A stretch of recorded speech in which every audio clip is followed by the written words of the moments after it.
All right, we're COMP3025, and it's week 5, lesson 5, part 3. And I just put up an assignment number 2, up on Blackboard. It's worth 5%, just like the last one was worth 5%. Basically, what you want to do is create a simple calculator app that has add, subtract, multiply, and divide capabilities with an equal sign. That's going to be interesting. And base your design and implementation on the tip calculator app from the book, right? So again, you may not use all the code. I don't expect you to use the tip calculator keyboard, the automatic keyboard that comes with Apple. You can make your own, right? Your own buttons. It's a little easier, I'll be honest with you, than doing that, because then you have to think about first responders and all that kind of stuff that we're going to talk about today and what that is. And if you want to use the regular keyboard, it's cool, but it's a little bit more complicated to use than making your own buttons, right? So how do you make your buttons look fancy? Well, of course, you can load images with your buttons, not just your regular buttons, and you can explore doing that on your own. It's not that difficult. If you search out how to do that, there's all kinds of tutorials on how to create images for your buttons. Okay, let's get back to it. So now I'm going to cover the PowerPoint piece. We're kind of hitting at 7:35 right now, and I want to give you a little bit of time to work with, kind of work with this application that Deedle kind of put together, right? Let's talk about a couple of basic technologies that we have to talk about here.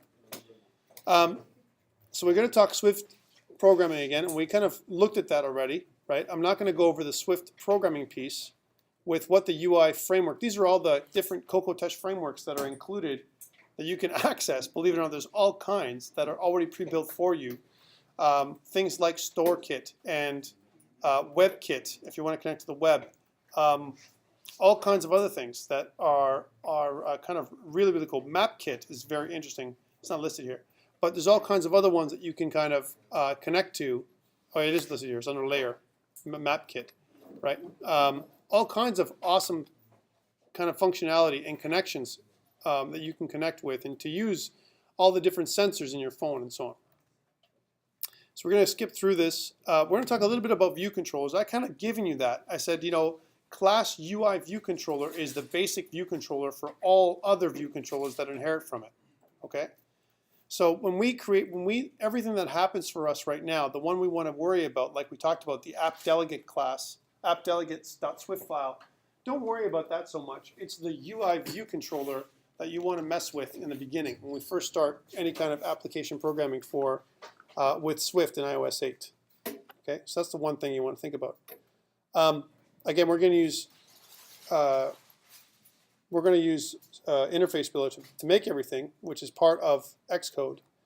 And a lot of times you'll see in this example, we use the let keyword instead of the var keyword. Remember when we talked about our little Swift intro, right? Var means a variable, let is a constant, right?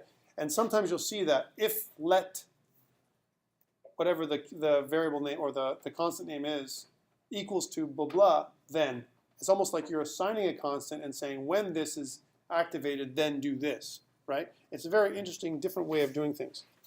And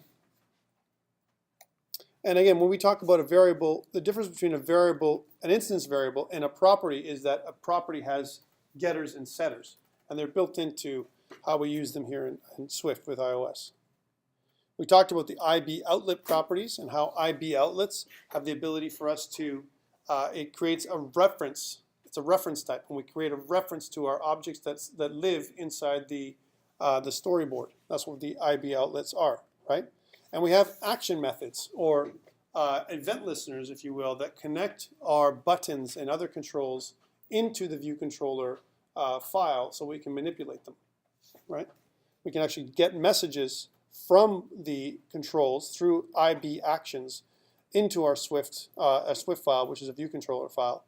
And then from there, we can use our outlets to change stuff on the storyboard. Okay. Let's talk about some of this stuff. I'm going to go right into this is where I understand why they're using this NS decimal number, right? This comes from next step decimal number. This is a throwback, I'm serious, throwback back to Objective-C. We can still use Objective-C classes, and NS decimal number is one of these old foundation framework classes for decimal. Yeah. Is this like next step, like Steve Jobs' computer company? Yeah, you got it. Right, that's where NS comes from.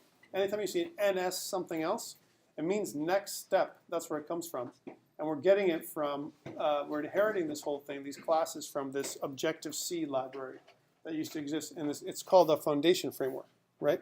Which is largely Objective-C right now. So again, we can use float and double, right? But it says if you use float and double when you do financial calculations, you get this inaccurate because of rounding errors. Well, think about this decimal number like the decimal in C#. C# decimals are very long. So if you're going to do a financial calculation, you want to use a decimal and use NS decimal for us to do that.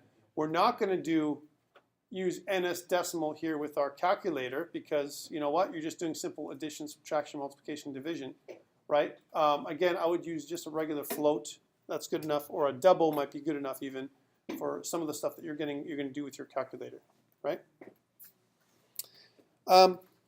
We talked about numeric types. Numeric types in Swift use, and by the way, all data types. When I say numeric types, I mean numeric data types. They're all capitalized. So that's the one difference between when you declare variables in Swift, just as a reminder, right?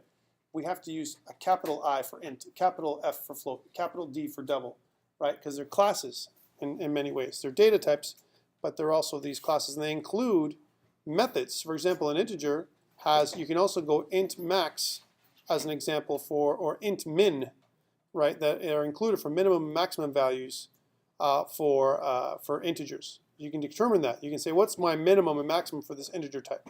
And it does the same thing with floats and everything else. Here's an example of the different types of data types, numeric data types that are included in Swift.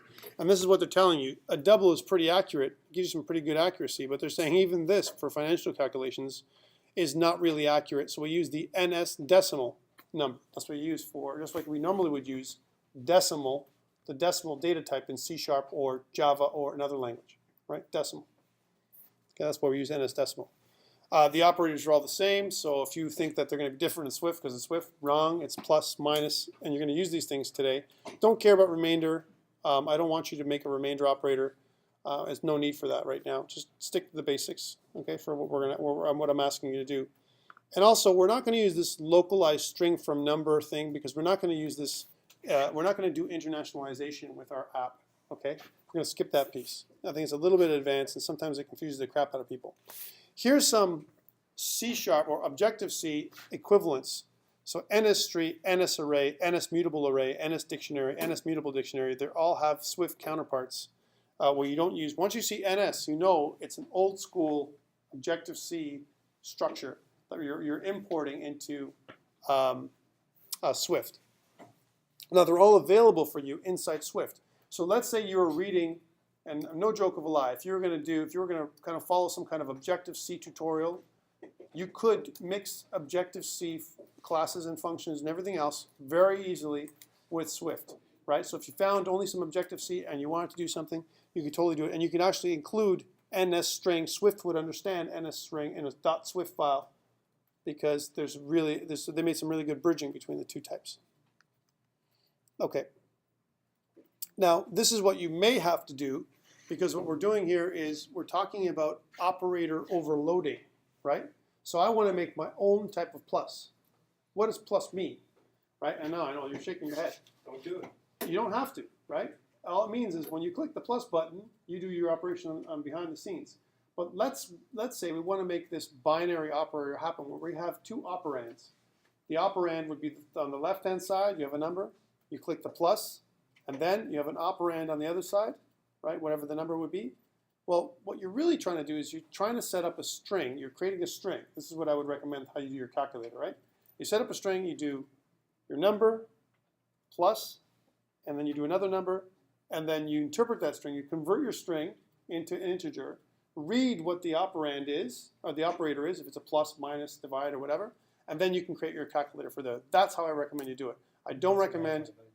Was that? Yeah, that's how I solved it. That's how I would solve it in my mind. I wouldn't solve it like you press the plus button and it means plus, because then you're going to have to make an override or overridden plus operator that basically takes this string and this other string and smashes them together and creates a number, and it can be quite complex if you do it that way. Although there's other methods. There's always another method, another way to do it. But you could override, and it's the same thing with C# and Java, you can override the plus operator. So for example, if you wanted to take, you made your own custom class, I want to call my custom class hero, right? I want to go back to the hero class. I'm a hero or super, and I want to make a superhero, right? Well, the way I would do it is I would take hero plus super soldier formula, which might be another class, and then I get superhero. I can do that because the plus operator, I'd have to override my plus operator to say when I use the plus operator with my hero and super soldier formula, next to the equals operator, which would be over here. And guys, you can't see this on the video, but it would look like this. Here's my assignment operator, the equals, right? And now I'm going to have my hero class, whatever that is, plus my super soldier formula, right? Super soldier, right? Whatever it is. And then over here you have superhero, right? So this superhero will be of type superhero, right? So I take this hero, whatever this hero is, add this super soldier formula to him, and then he becomes this. You can do that in Java, and you can do that in C#, and you can do that here. But this is, like I said before, this is where Didel goes crazy, and we go from 0 to hero in one step. So we go from last week doing a welcome app, and this week we're doing overloaded arithmetic operators, right? Crazy. Hard, that's all I'm saying. Some people can't understand that, and it's here in code, and I can go through it with you, but I recommend that we probably skip some of it for now, because we want to do some basics, and I think the basics are, hey, here's a button, let's click it, let's make something go. I think that's where we're at right now, right? Okay, so this is one thing you need to know in Swift. I think this is a key point here. Every constant and every variable you create, including a class's properties, has to be initialized. If you don't initialize it, it will kick out an error.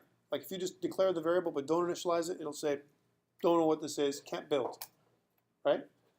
Even if you declare it of a certain type.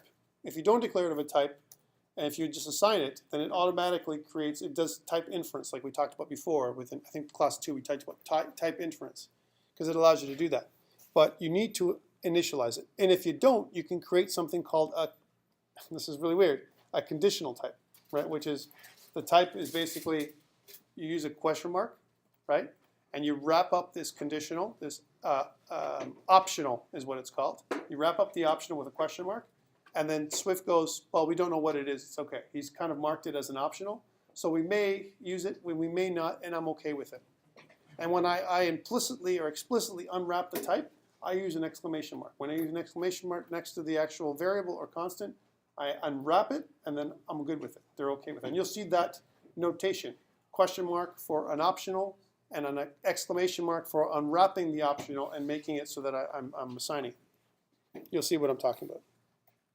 Again, remember what we talked about? 0 to hero. This is optionals. When's the last time you guys did optionals in any language, right? More of an advanced kind of language, really, really cool, but it gets you to the point where, like, this is where I'm telling you, where Apple goes nuts with their, hey, if you want to do development for my device, you got to be a developer. If you don't know, this is not for kiddies, okay? If you don't understand this kind of stuff, see ya, right? Study, find out what it is, right? And this is what we're talking about with optional types. When you declare it as an optional, it has a nil value, okay? And again, you can use this implicitly unwrapped optional with this exclamation mark that we'll see in our code here. I'm just going to skip through because I want to show you the difference between value types and reference types. We talked about this before, right? So bools, strings, and numeric types, they're all value types, right? Where the variable is copied, right? That's what value types would be. Any kind of copying going on, right? And then of course, reference types are things like class. That's a reference type. Structs and enums, right? Those are all kind of like classes as well, right? Structs and enums. We haven't talked about structs and enums, but structs almost have a very similar class-like behavior. Like because sometimes you need something that's not class-like. I'm telling you right now, it just gives you more control. Think of it that way. Again, you initialize constant let. We talked about that. Just to move forward. Same thing with algebraic operators. We've seen these before. Equals, not equals, and so on. I'm not going to go through those. We talked about code completion, right? you've seen code completion with me in a couple classes this week and last week. But let's talk about building this UI. So we're going to build the tip calculator. And so from here, from section 3.3.1, I want you to follow the examples here in this PowerPoint presentation. It's actually much clearer than last time. And it'll tell you how to build the tip calculator. When you get to this point down the line, which actually it helps you, this little tutorial helps you understand how to put together labels and attach things like, make your design flow properly so it doesn't overflow into the next thing and so on. Once you get to the end, which is, you'll get to about 3.3. I think it's 3.4, right? This is where you get outlets with Interface Builder. When we talk about how to drag and drop stuff. And basically they talk about exactly what I talked about already, where you just drag and drop your outlets in here. I want you to stop when you get to actions are good. Here, Class ViewController. Because once we get to Class ViewController, you're going to see the same stuff we talked about already, and they're going to start talking this crazy code, like with NS decimal and so on. And it's not an easy build. So I want you to go for this lab, and this is a lot of you do, not just I do. I want you to start off with section 3.3, right here. Building of the apps UI to about 3.5, right? Okay, and then I'll go around and check and see how you're doing.